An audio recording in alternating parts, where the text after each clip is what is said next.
Hello. Hello. आवाज़ जा रही है क्या बालक?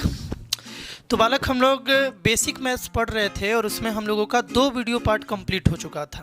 ये 3rd वीडियो पार्ट है और आज का हमारा लक्ष्य है बालक, आज का जो लक्ष्य है ना वो है लाइन्स एंड एंगल्स का कॉन्सेप्ट बेसिक लेवल से देखने का, है ना। लाइन्स एंड एंगल्स का बेसिकली इसमें हम लोग डिफरेंट एंगल रिलेशन देखेंगे बालक। हम लोग इसमें एंगल रिलेशंस देखेंगे, रिलेशंस, है ना। लाइन्स एंड एंगल पढ़ने के सीरीज में आज हम लोग देखेंगे क्या बालक? एंगल्स रिलेशंस देखेंगे। एडजेसेंट एंगल क्या होता है, वर्टिकली अपोजिट एंगल क्या होता है, ये सब आज के वीडियो में हम लोग देखने वाले हैं विथ प्रूफ। जो भी पढ़ेंगे कुछ थ्योरम्स, इंपॉर्टेंट थ्योरम्स पढ़ेंगे बालक, है ना। हम लोग इंपॉर्टेंट बालक थ्योरम्स पढ़ेंगे, इसका प्रूफ देखेंगे बिल्कुल ईजी वे में।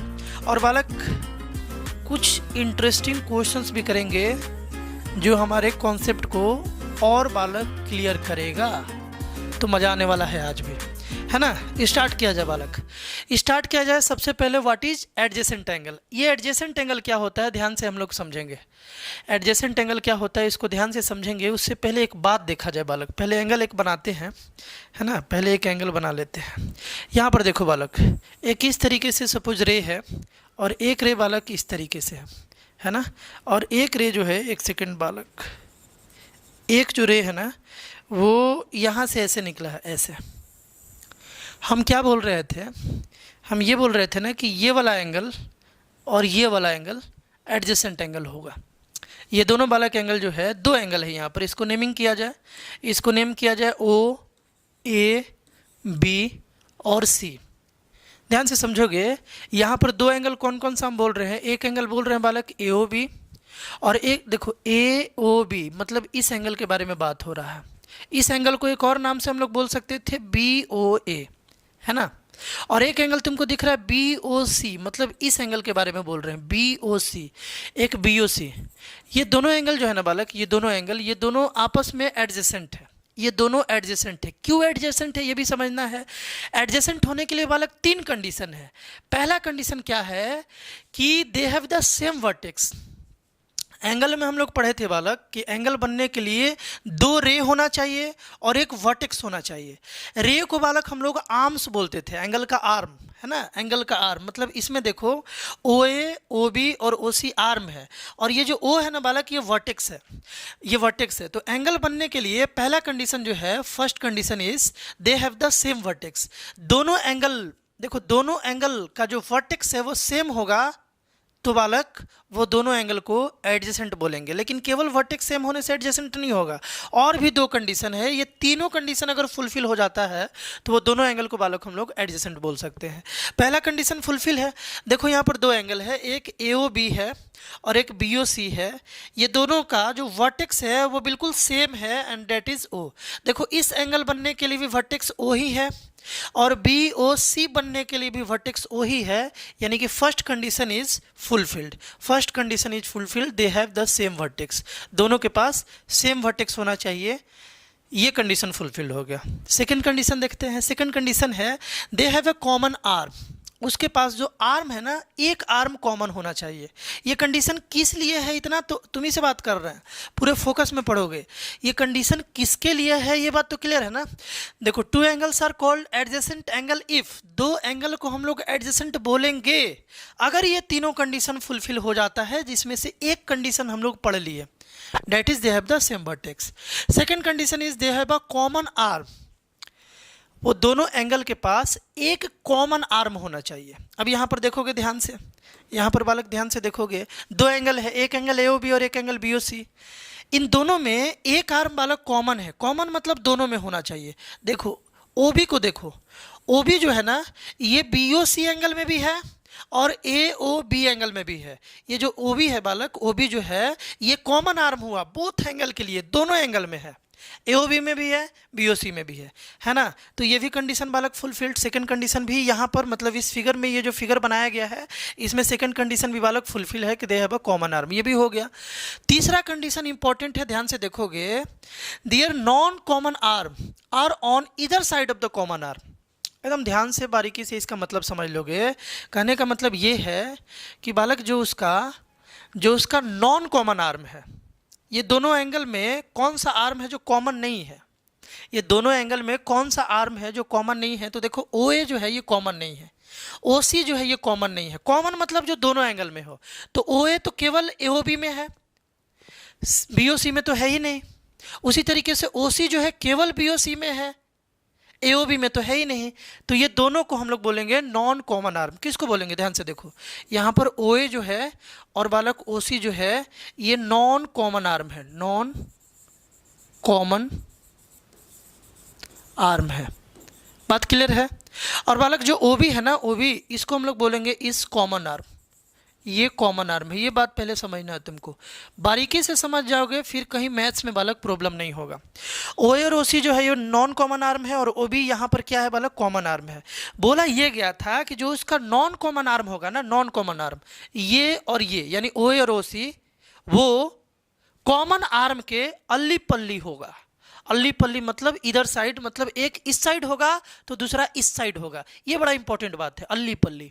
अल्ली पल्ली बड़ा इंपॉर्टेंट बात है कि कॉमन आर्म के अल्ली पल्ली होगा नॉन कॉमन आर्म। अगर ये कंडीशन फुलफिल हो जाता है तो उसे बोलेंगे एडजेसेंट एंगल। तीन कंडीशन तीनों फुलफिल हो जाना चाहिए। अल्ली पल्ली का भी मतलब समझ गए कि ये हो गया तुम्हारा, मान लो ये कॉमन आर्म हुआ है ना, दो एंगल का ये कॉमन आर्म हुआ, तो जो दोनों एंगल का नॉन कॉमन आर्म है, एक इस साइड है तो दूसरा भी इसी साइड नहीं होना चाहिए, दूसरा इस साइड होना चाहिए। इसको अल्ली पल्ली बोलेंगे। एक एक साइड इस साइड और एक इस साइड, दोनों नॉन कॉमन आर्म इधर उधर होना चाहिए, इधर साइड में होना चाहिए। बालक जैसे ही ये तीन कंडीशन फुलफिल हो जाता है किसी भी एंगल में, ठीक ना, तो उसको हम लोग बोलेंगे बालक कि वो एडजेसेंट एंगल है। वो दोनों एंगल को हम लोग बोल देंगे एडजेसेंट एंगल। अब एक और बात समझ लिया जाए कि लीनियर पेयर ऑफ एंगल्स किसको बोलेंगे। इसको भी बड़ा बारीकी से हम लोग समझेंगे। ध्यान से समझो, यहाँ पर डेफिनेशन में ये बोला गया है कि two adjacent angle are said to form a linear pair of angle. मतलब कि दो एडजेसेंट एंगल को हम लोग बोल सकते हैं कि वो लीनियर पेयर बना रहा है if their non common arms are two opposite ray. यही मेन बात है, इसको समझना है कि अगर उसका जो नॉन कॉमन आर्म है ना वो ऑपोजिट रे हो जाए।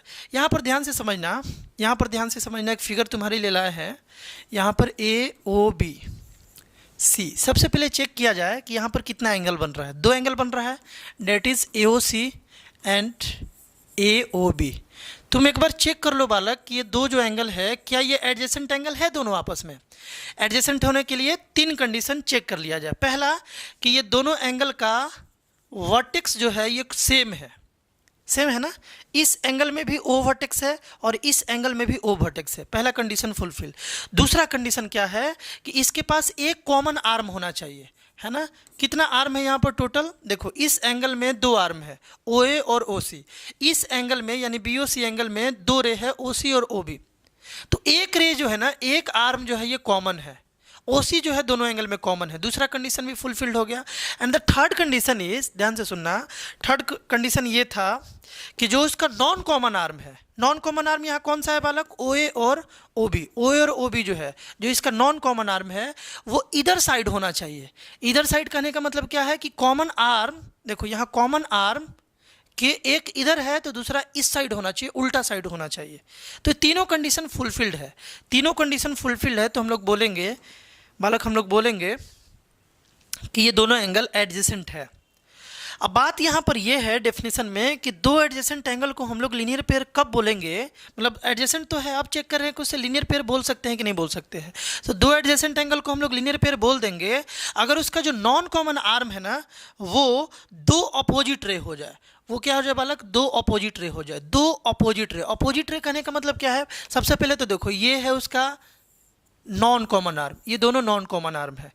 अगर ये ठीक एक दूसरे के अपोजिट हो जाए, है ना, मतलब एक ऐसे है रे तो दूसरा इसके ठीक अपोजिट हो जाए। अदर वर्ड में बोल सकते हो कि दोनों non common arm straight line बना ले, तब उसको लीनियर पेयर बोलेंगे, अदरवाइज उसे लीनियर पेयर नहीं बोलेंगे। बात समझ पा रहे हो क्या? दोनों क्या बना ले बालक? स्ट्रेट लाइन बना ले, सीधे वो लोग स्ट्रेट लाइन बना ले, तब उसको हम लोग बोलेंगे कि वो लीनियर पेयर बना रहा है। जैसे इसमें देखो ये दोनों एडजेसेंट था बट ये दोनों बालक लीनियर पेयर नहीं था। क्यों नहीं था? क्योंकि यहाँ पर देखो नॉन कॉमन आर्म कौन था? OA और OC था। OA और OC नॉन कॉमन आर्म था और ये ठीक एक दूसरे के अपोजिट नहीं है। अपोजिट अगर ठीक एक दूसरे के होता ना तो OC तो ठीक है यहाँ है, OA यहाँ होता, OA ऐसे होता। अगर ऐसे होता है कि स्ट्रेट लाइन बना रहा होता ये दोनों, OC के ठीक अपोजिट OA होता तो बोलते यहाँ पर कि ये जो दोनों एडजेसेंट एंगल है ये लीनियर पेयर भी है। यहाँ बोल सकते थे अगर ऐसा कंडीशन हो जाता तो, बट नहीं है तो नहीं बोलेंगे। तो बालक तुम समझ पाए होगे कि लीनियर पेयर के लिए क्या कंडीशन होना चाहिए। बस एकदम सिंपल बात याद रखना है कि जो नॉन कॉमन आर्म है ना वो एक स्ट्रेट लाइन बना दे, और इसका मतलब यही हुआ ना कि जो नॉन कॉमन आर्म है वो ठीक एक दूसरे के ऑपोजिट है, बस बात खत्म। तो ये भी तुमको आई होप बालक अच्छे से समझ में आ गया होगा। अब नेक्स्ट बात देखा जाए। नेक्स्ट बात क्या है भैया? नेक्स्ट बात एक थ्योरम है जिसको हम लोगों को प्रूफ करना है और बड़ा ही बारीकी से इसे समझना है, बड़ा इंपॉर्टेंट बात है, समझा जाए इसको। यहाँ पर बोला ये जा रहा है कि इस थ्योरम में कि if a ray stands on a line then the sum of the adjacent angle so formed is 180 degree. मतलब सबसे पहले एक बालक इस तरीके से एक लाइन बना लो। अगर इस लाइन पर थोड़ा सा इसको सीधा बना लिया जाए बालक, है ना, थोड़ा सा इसको सीधा बना लिया जाए। जैसे एक लाइन है, बोल रहे हैं कि अगर इस लाइन पर इस तरीके से अगर एक रे स्टैंड करता है ना, ये क्वेश्चन में बोला गया है कि एक लाइन है, इफ रे स्टैंड्स ऑन अ लाइन, मतलब एक लाइन है ना, इसको नेमिंग कर लिया जाए। जैसे AOB एक लाइन है और इस पर एक रे स्टैंड कर रहा है बालक OC, एक OC रे स्टैंड कर रहा है, ठीक ना। तो बोल रहा है कि यहाँ पर एडजेसेंट एंगल बन जाएगा। सही बात है, ये दोनों एडजेसेंट एंगल बन गया। अभी देखे थे लीनियर पेयर वाले में कि एडजेसेंट एंगल भी है, कैसे है देख लिए थे, है ना। तो जो ये एडजेसेंट एंगल बन रहा है ना, इसका सम बालक कितना हो जाएगा? इसका जो सम होगा ना एडजेसेंट एंगल का वो 180 डिग्री हो जाएगा। मतलब यहाँ पर गिवन में तुम क्या लिखोगे, बिल्कुल ऐसे अपने एग्जाम में बालक प्रूफ करोगे। गिवन में लिखोगे वी हैव अ लाइन, एक लाइन है। कौन सा लाइन है बालक? AOB and ray OC stands on it। ये पहले बात हम लोग लिख दिए गिवन में कि ये बात है। प्रूफ क्या करना है भैया? प्रूफ यहाँ पर क्या करना है? टू प्रूफ बड़ा आसानी से हम लोग इसको प्रूफ कर लेंगे। To proof angle AOC plus angle BOC is equal to 180 degree, ये बात हम लोगों को यहाँ प्रूफ करना है। बात क्लियर है? अब सुनोगे ध्यान से। यहाँ पर बालक एक कंस्ट्रक्शन करना पड़ेगा। इस प्रूफ के लिए ना एक कंस्ट्रक्शन करना पड़ेगा, और कंस्ट्रक्शन वही करेंगे जो बालक हम लोग यूक्लिड ज्योमेट्री में पढ़े। अपने लिमिटेशन के अकॉर्डिंग ही कंस्ट्रक्शन करेंगे, जो हम लोग कर सकते हैं वही करेंगे, है ना। ये नहीं कि प्रूफ करने के लिए कुछ भी कर दोगे, ऐसा नहीं है। कंस्ट्रक्शन यहाँ पर क्या करना पड़ेगा? देखो बालक, एक यहाँ पर O पॉइंट है। हम ये बोल रहे थे कि बालक यहाँ से एक स्ट्रेट लाइन जो कि परपेंडिकुलर हो ड्रॉ किया जा सकता है क्या? यहाँ से देखो तो एक इस तरीके से एक रे ड्रॉ किया जा सकता है क्या? इस पॉइंट पर जो परपेंडिकुलर हो। देखो O पॉइंट पर कोई ना कोई तो परपेंडिकुलर लाइन आ ही रहा होगा, इस O पॉइंट पर कोई ना कोई परपेंडिकुलर लाइन आ ही रहा होगा। उसी लाइन को हम लोग ड्रॉ कर लिए और लेट इसको बालक OD बोल दिया जाए, है ना।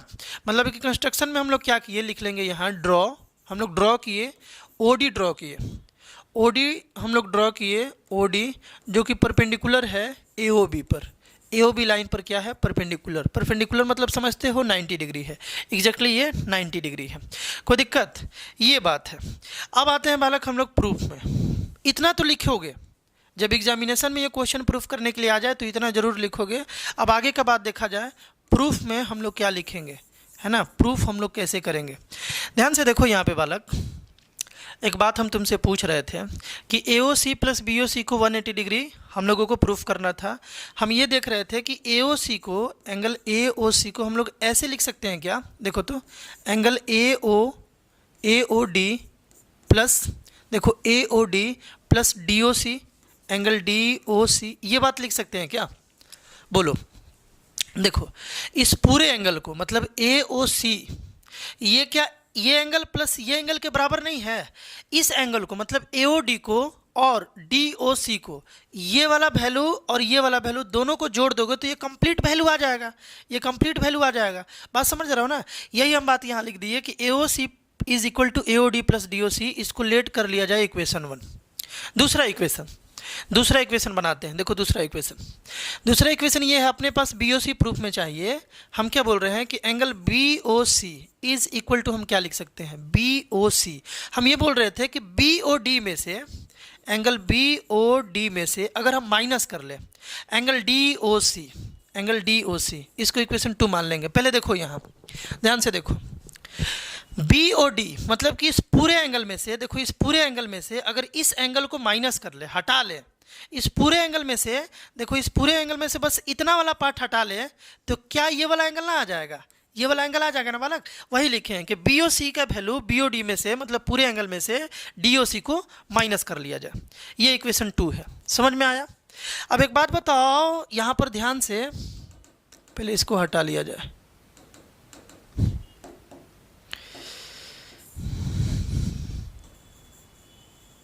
सुनना, अब थोड़ा सा ध्यान से तुम सुनना बालक।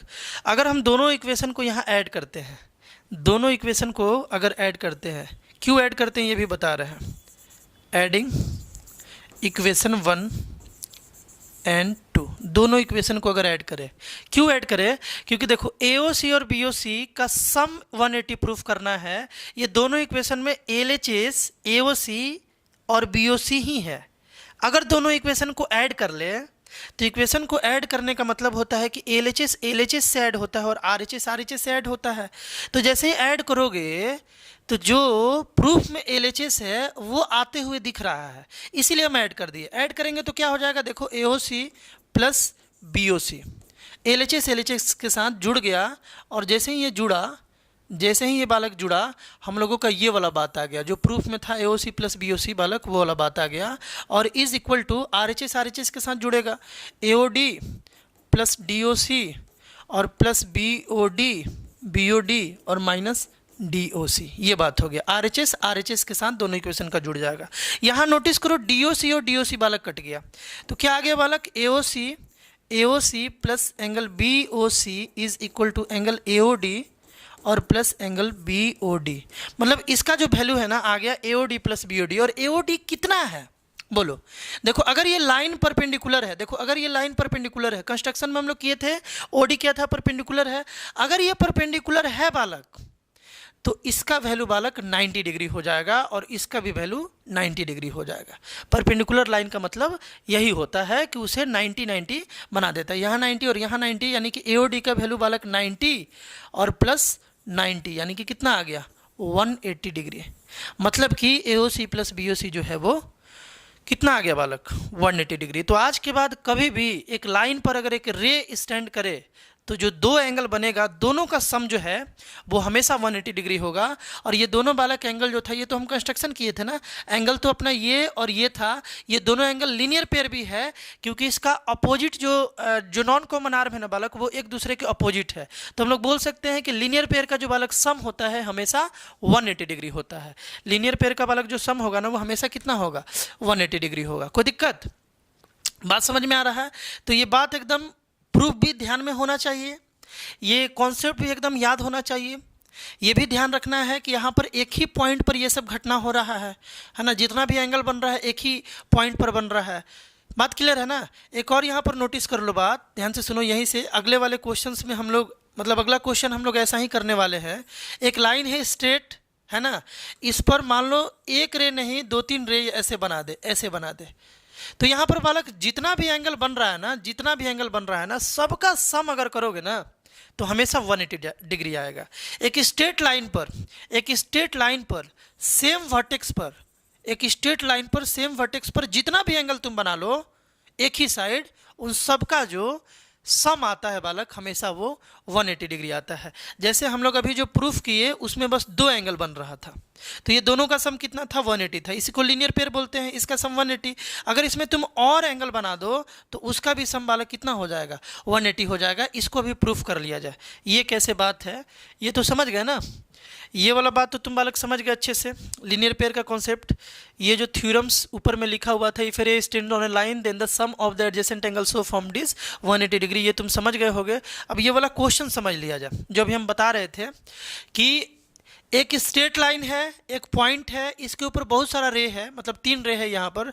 तो जितना भी एंगल बन रहा है ना, जितना भी यहाँ पर एंगल बन रहा है बालक, सबका सम जो है वो 180 डिग्री होगा। मतलब कि इसमें प्रूफ ये करना है कि एंगल AOC मतलब कि ये वाला एंगल प्लस एंगल COD मतलब ये वाला एंगल प्लस DOE ये वाला एंगल और प्लस EOB ये वाला एंगल, ये तीनों एंगल का, ये चारों एंगल का सॉरी सम जो है बालक वो 180 डिग्री होगा। ये तुम्हें प्रूफ करना है। तो बड़ा इजीली हम लोग प्रूफ कर सकते हैं। देखो कैसे, ध्यान से समझना। यहाँ पर देखो गिवन में क्या है, गिवन में अ लाइन AOB एंड रे है ना, OC स्टैंड्स ऑन इट। और भी कर रहा है लेकिन प्रूफ के लिए बस OC को लेट किया जाए। OC स्टैंड्स ऑन इट है ना, ये बात गिवन में है कि इसमें OC स्टैंड कर रहा है। तो हम लोग डायरेक्टली बालक लिख सकते हैं ना, so angle AOC plus angle BOC is equal to 180 degree. देखो ध्यान से, अभी अभी तो प्रूफ किए।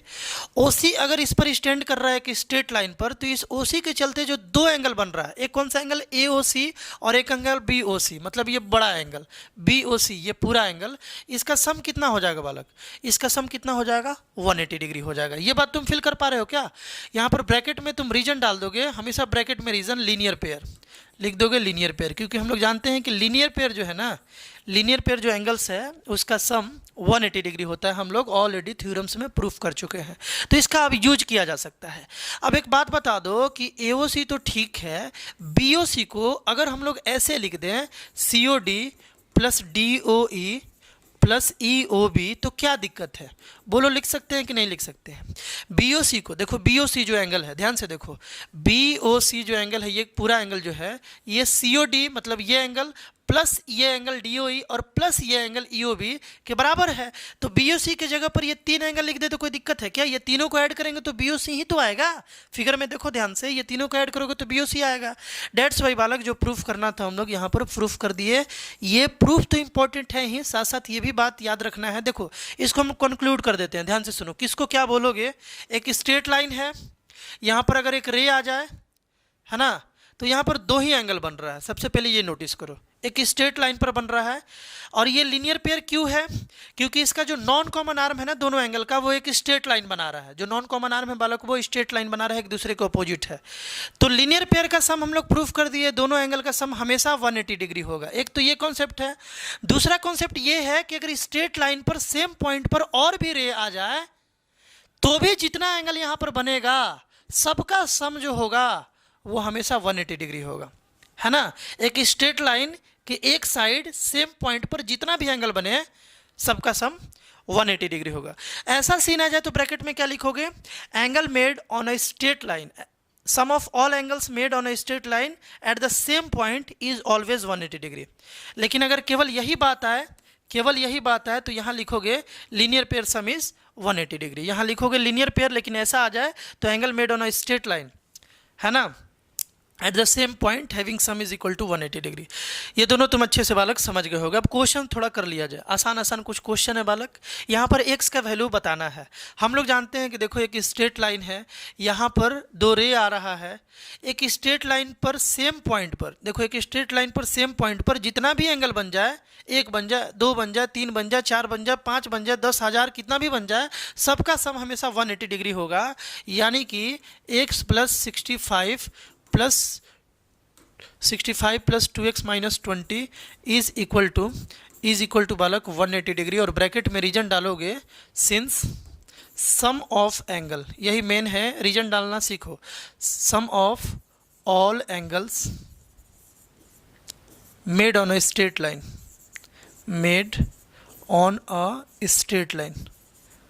यहाँ लीनियर पेयर डाल दोगे ना तो गलत हो जाएगा, यहाँ पर यही लिखना होगा, made on a straight line at the same point, at the, ये भी इंपॉर्टेंट है कि सेम पॉइंट पर बनना चाहिए, सेम पॉइंट, पॉइंट ओ ही है, यहीं पर बनना चाहिए, है ना, इज इक्वल टू 180 डिग्री। ये होता है, इसीलिए हम ऐसा लिख दिए। अब तो बनाना आसान, देखो ये दोनों मिलकर 3x हो गया, x प्लस 2x 3x हो गया।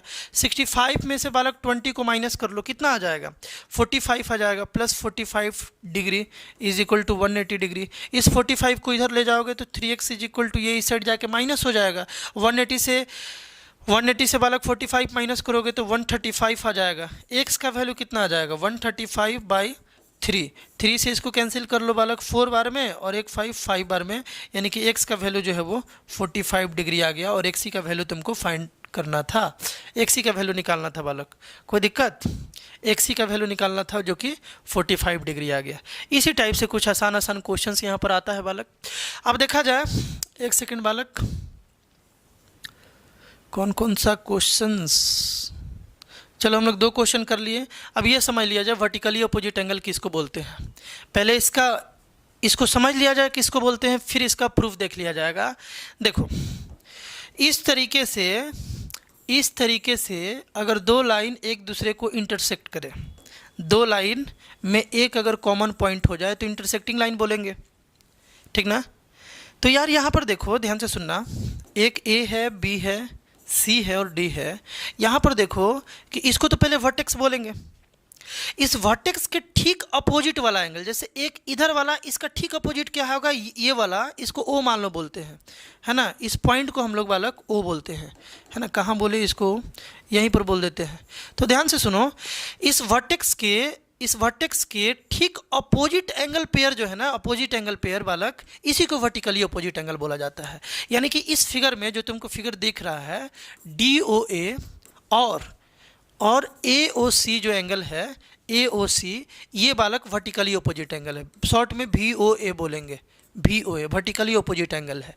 और एक यहाँ वर्टिकली अपोजिट एंगल है, देखो AOD, इस वर्टेक्स के ठीक अपोजिट 2 और एंगल बन रहा है। यानी यहाँ पर AOD जो है ना, AOD है ना, ये DOA था बालक, और AOC, सॉरी यहाँ पर DOB कर लेते हैं।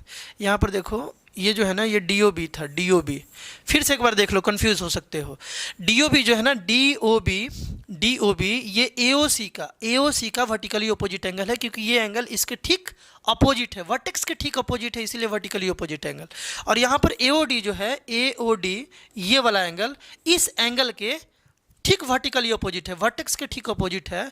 तो ये दोनों कौन कौन सा बालक, एंगल BOC। देखो AOD और BOC ये दोनों भी VOA होगा, यानी वर्टिकली अपोजिट एंगल होगा। अब ये 2 एंगल में एक खास बात है कि ये दोनों एंगल बालक हमेशा इक्वल होता है। अब ये इक्वल कैसे होता है देख लिया जाए। तो बालक ये वर्टिकली अपोजिट एंगल इक्वल होता है, इससे रिलेटेड एक थ्योरम बड़ा इंपॉर्टेंट है, इसे प्रूफ कर लेते हैं। और बड़ा आसान है, आराम से हम लोग प्रूफ कर लेंगे। थ्योरम ये है कि if 2 lines intersect then the vertically opposite angles are equal. अगर 2 लाइन इस तरीके से इंटरसेक्ट कर रहा है, लेट कर लिया जाए, ये A है, ये B है, ये O है, ये C है और ये D है, इस तरीके का इंटरसेक्शन है, तो vertically opposite angle are equal होगा, ये प्रूफ करना है। तो देखो गिवन में क्या लिख लेंगे, मतलब हम लोगों को गिवन में यहाँ थ्योरम में क्या दिया हुआ है कि लाइन AB लिख लो and CD intersects at O। ये दोनों लाइन, एक लाइन और एक लाइन दोनों O पर इंटरसेक्ट कर रहा है, ये गिवन है। ये बात अगर गिवन है, प्रूफ क्या करना है, तो प्रूफ में बालक यहाँ हम लोगों को करना है कि एंगल AOC जो है ना, AOC ये इक्वल होगा एंगल DOB के, एंगल DOB के इक्वल होगा। AOC जो ये वाला एंगल है, ये DOB के इक्वल होगा। और दूसरा बात ये प्रूफ करना है, AOC DOB के इक्वल होगा, ठीक है भैया। दूसरा प्रूफ करना है कि BOC जो है ना, BOC ये इक्वल होगा एंगल AOD के इक्वल होगा।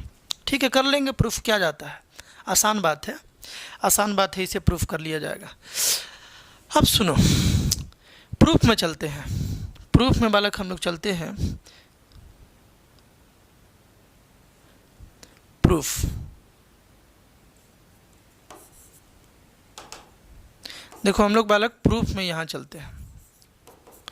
प्रूफ में एक बात बताओ, ध्यान से देखना यहाँ पे कि DCA की स्ट्रेट लाइन है। देखो DCA की स्ट्रेट लाइन है और इस पर एक OB रे स्टैंड कर रहा है, OB एक रे बालक यहाँ पर स्टैंड कर रहा है। तो क्या ये एंगल और ये एंगल लीनियर पेयर ना हो गया? लीनियर पेयर अभी तो देखे थे, एक स्ट्रेट लाइन पर अगर एक रे आके स्टैंड कर जाए तो जो 2 एंगल बनता है दोनों को बोलते हैं लीनियर पेयर। तो यहाँ पर ये लीनियर पेयर बन रहा है बालक, और लीनियर पेयर का सम कितना होता है 180 डिग्री, है ना। तो यहाँ पर हम लोग सिंपली लिख सकते हैं कि वी हैव, हम लोगों के पास यहाँ पर है बालक, क्या है, angle BOD plus angle BOC is equal to 180 degree. Reason क्या डालेंगे बालक, रीजन तो डालना पड़ेगा ना, रीजन डालेंगे लीनियर पेयर का, कि ये दोनों एंगल क्या है बालक, लीनियर पेयर। हमेशा ज्योमेट्री में बालक रीजन डालोगे, या स्कूल वाले एग्जाम में या बोर्ड वाले एग्जाम में, है ना। इसको इक्वेशन 1 बोल देते हैं, है ना, इसको बालक हम लोग इक्वेशन 1 बोल देते हैं। दूसरा एक और बात देखो, ये एक स्ट्रेट लाइन है, फिल करो इसको, ये एक स्ट्रेट लाइन है, AOB एक स्ट्रेट लाइन है, और OC एक रे स्टैंड कर रहा है। AOB एक स्ट्रेट लाइन है, OC एक रे स्टैंड कर रहा है, तो ये दोनों एंगल का सम कितना हो जाएगा बालक, 180 डिग्री हो जाएगा, है ना। तो हम लोग क्या लिखेंगे, ऑल्सो हम लोगों के पास ये भी बात है भाई, क्या बात है कि एंगल BOC जो है ना, BOC प्लस एंगल AOC जो है, AOC, ये दोनों का बालक सम जो है ना वो 180 डिग्री हो जाएगा, है ना। इक्वेशन 2, और रीजन तो यार वही होगा लीनियर पेयर वाला, लीनियर पेयर इसका रीजन हो जाएगा। कोई दिक्कत किसी को, यहाँ तक तो बात क्लियर है। अब दोनों इक्वेशन में ध्यान से तुम समझोगे, अगर ध्यान से सुनो, देखो इसका वैल्यू 180 डिग्री है और इसका भी वैल्यू 180 डिग्री है, मतलब दोनों का वैल्यू 180 डिग्री है, मतलब दोनों का वैल्यू बराबर है, दोनों का वैल्यू एकदम बराबर है। अगर दोनों का वैल्यू बराबर है तो हम लोग ये बोल सकते हैं ना कि ये और ये बराबर है, बोल सकते हैं ना बालक। यानी कि हम लोग यहाँ बोल सकते हैं, so from equation 1 and 2, equation 1 और 2 से, इक्वेशन 1 एंड 2 दोनों इक्वेशन से वी कैन से, या वी हैव, हम लोगों के पास क्या मिल गया बालक, कि angle BOD plus angle BOC जो है ये इक्वल हो जाएगा angle BOC plus angle AOC के। कैसे इक्वल हो जाएगा, अरे भैया दोनों इक्वल है, ये भी 180 है, ये भी 180 है, दोनों इक्वल है तो इक्वल लगा ही सकते हैं बीच में, है ना, तो लगा दिए। अब एक बात बताओ, ये जो BOC है, ये जो BOC है, अगर इसको इस साइड ले जाओगे तो इधर प्लस में, उधर जाएगा तो माइनस में, तो BOC माइनस कर देगा BOC को, तो जीरो बच जाएगा, इसीलिए इसको यहीं पर हम कट कर दिए। BOC और BOC बालक यहाँ से कैंसिल हो जाएगा। क्या बच गया अपने पास, BOD जो एंगल है बालक ये इक्वल आ गया एंगल AOC के, ये बात अपने पास आ गया। और देखो अगर ध्यान से, तो यही बात तुमको प्रूफ करना था, यही बात बालक तुमको प्रूफ करना था, है ना, यही बात क्या करना था। देखो BOC जो है ये AOD के बराबर है ना, BOC जो है ये AOD के बराबर है, यही प्रूफ करना था ना बालक। और हम लोग क्या प्रूफ किए, AOC और BOD दोनों बराबर है। देखो ध्यान से, BOC जो है ये वाला, देखो BOC जो है, अरे यार हाँ देखो BOC जो है बालक AOD के बराबर प्रूफ करना था, है ना, तो BOC अच्छा ऊपर वाला प्रूफ कर दिया हम लोग। AOC जो है, देखो AOC जो है ये DOB के बराबर है, DOB के बराबर है, DOB बोल लो या BOD बोल लो, बात एक ही है। ऊपर वाला प्रूफ कर दिए, मतलब हम लोग को दो बात प्रूफ करना था बालक, यहाँ पर दो बात प्रूफ करना था, एक ये प्रूफ करना था और एक ये प्रूफ करना था। हम लोग इस बात को प्रूफ कर दिए, वी हैव प्रूफ डैट, है ना, इस बात को प्रूफ कर दिए। अब इसको कैसे प्रूफ करेंगे, BOC is equal to AOD को हम लोग कैसे प्रूफ करेंगे, मतलब कि BOC ये वाला जो एंगल है, ये वाला जो एंगल है बालक, ये वाला एंगल हम लोग ऑलरेडी क्या प्रूफ कर दिए, हम लोग ये एंगल इसके इक्वल प्रूफ कर दिए, ये इसके इक्वल होगा, कैसे प्रूफ किया जाए, है ना। तो बिल्कुल इसी तरीके से, सिमिलरली इसी तरीके से हम लोग प्रूफ कर सकते हैं। क्या कर सकते हैं, ध्यान से सुनो, देखो ये एक स्ट्रेट लाइन है, ये एक स्ट्रेट लाइन है, तो ये एंगल ये 180 हो जाएगा, और ये स्ट्रेट लाइन है तो ये और ये 180 हो जाएगा। एक बार ये 180, एक बार ये 180, और दोनों को फिर इक्वल करोगे तो ये जो बीच वाला दो बार आ रहा है AOC ये कट जाएगा और आराम से ये प्रूफ हो जाएगा, दूसरा वाला भी इसी तरीके से। तो ये दो बार प्रूफ करने का ज़रूरत नहीं है, हम लोग लिख सकते हैं सिमिलरली, है ना, वी कैन प्रूफ, इसी तरीके से एग्जाम में लिख दोगे, वी कैन प्रूफ AOD जो एंगल होगा, एंगल AOD जो होगा ये इक्वल होगा एंगल BOC के, है ना। इसी तरीके से हम लोग इसको भी प्रूफ कर सकते हैं। मेन बात क्या है, प्रूफ तो तुम समझ गए, बड़ा सिंपल प्रूफ था। मेन बात यहाँ पर क्या है कि ये रिजल्ट तुम्हें ध्यान रखना है कि वर्टिकली अपोजिट एंगल बोलेंगे किसको, वर्टिकली अपोजिट एंगल किसको बोलेंगे, पहले ये ध्यान रखोगे, और उसके बाद ध्यान रखोगे कि ये दोनों एंगल बालक हमेशा इक्वल होता है ना। वर्टिकली अपोजिट एंगल किसको बोलेंगे, वर्टेक्स के ठीक अपोजिट वाला, और ये दोनों हमेशा इक्वल होगा, ये बात तुमको ध्यान रखना। अब इससे रिलेटेड एक क्वेश्चन कर लिया जाए, है ना, एक बढ़िया क्वेश्चन है, इससे रिलेटेड कर लिया जाए। यहाँ पर वाई का तुमसे बालक वैल्यू पूछ रखा है। If AV is a straight line, AV एक स्ट्रेट लाइन है तो तुम y का वैल्यू बता दो। बहुत ही सिंपल है यहाँ पर बताना। एक बात बता दो, पहले तो ट्राई कर लो, वीडियो को रोक करके ट्राई करो, आंसर कमेंट करो, लिख देना वहाँ पर कि सर हम खुद से बना लिए, है ना, और उसके बाद मैच कर लेना। हम ये बोल रहे हैं कि ये 5y है, तो ये एंगल इस एंगल का वर्टिकली अपोजिट है, ये वर्टेक्स हुआ ना, ये वर्टेक्स हुआ, वर्टेक्स के ठीक अपोजिट ये वाला है। अगर ये 5y है तो ये भी बालक 5y हो जाएगा, क्योंकि vertically opposite angles are equal. बात क्लियर है। और ये देखो ए बी एक स्ट्रेट लाइन है, एक स्ट्रेट लाइन में सेम पॉइंट के एक साइड जितना भी एंगल बन जाए सबका सम कितना होता है बालक, 180 आज पढ़ाए थे, यानी कि 2y plus 5y plus 2y, 2y plus 5y plus 2y is equal to हो जाएगा बालक 180 डिग्री। यानी कि सबको ऐड कर दो, ये हो गया 9y is equal to 180 degree, है ना। 2 2 4 और 5 9 हो गया।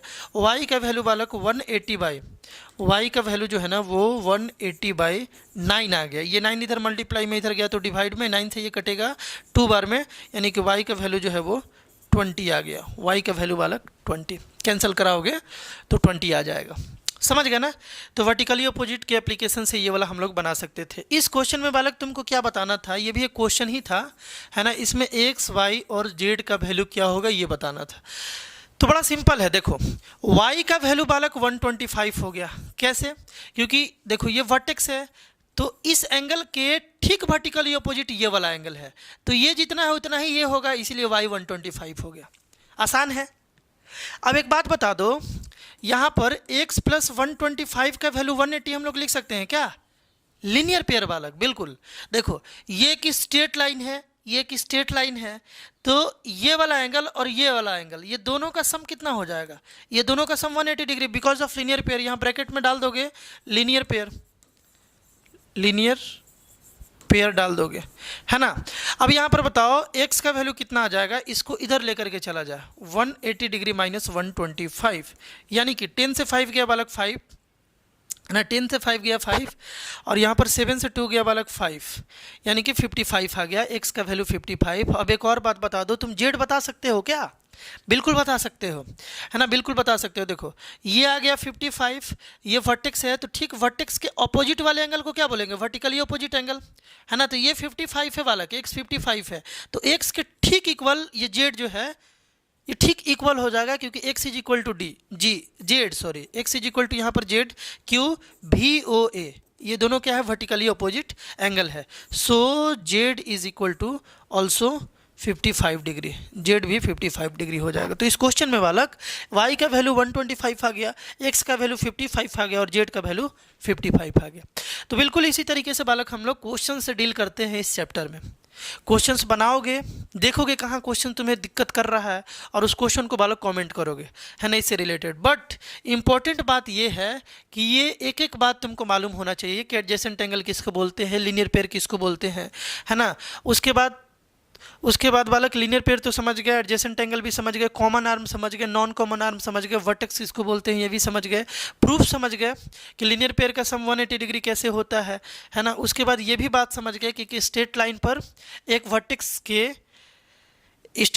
एक वर्टेक्स के ऊपर एक ही वर्टेक्स पर जितना भी एंगल बने, जैसे यहाँ पर 1 2 3 4 एंगल बन रहा है, चारों पांचों छठों जितना भी एंगल हो सबका सम बालक 180 डिग्री होता है, ये भी तुम समझ गए होगे।